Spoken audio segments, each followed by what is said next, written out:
Hello and welcome. I'm your host, Grant Johnson from Red News, and I'm here to talk about the news for today. For today's podcast recording, I'm going to be talking about Governor Ron DeSantis, who had recently suspended his presidential campaign and who had recently endorsed Republican candidate Donald Trump for the Republican nomination.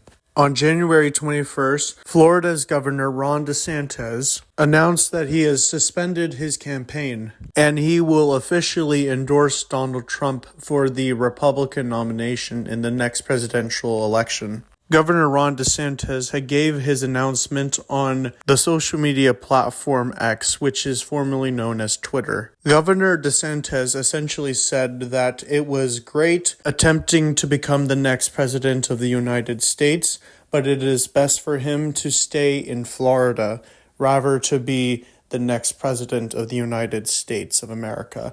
But he had officially endorsed Donald Trump to be returning as the next president of the United States. It's important to say that before Donald Trump had announced that he would be running in this presidential election cycle, many other news organizations had speculated that Ron DeSantis would be the spiritual successor of Donald Trump in the next presidential election.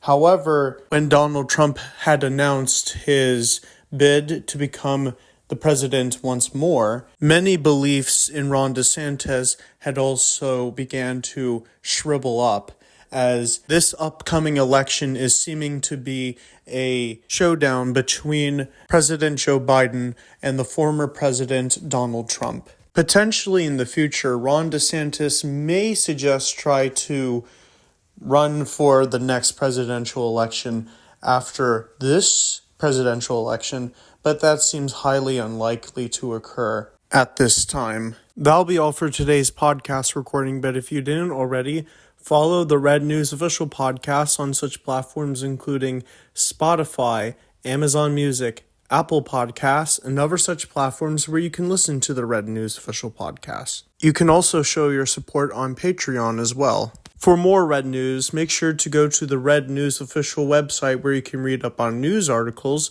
and also make sure to follow Red News on different social media platforms, which the links to those are provided on the website. Thank you very much for listening to the Red News official podcast. I'm your host, Grant Johnson from Red News, and I will catch you in the next one.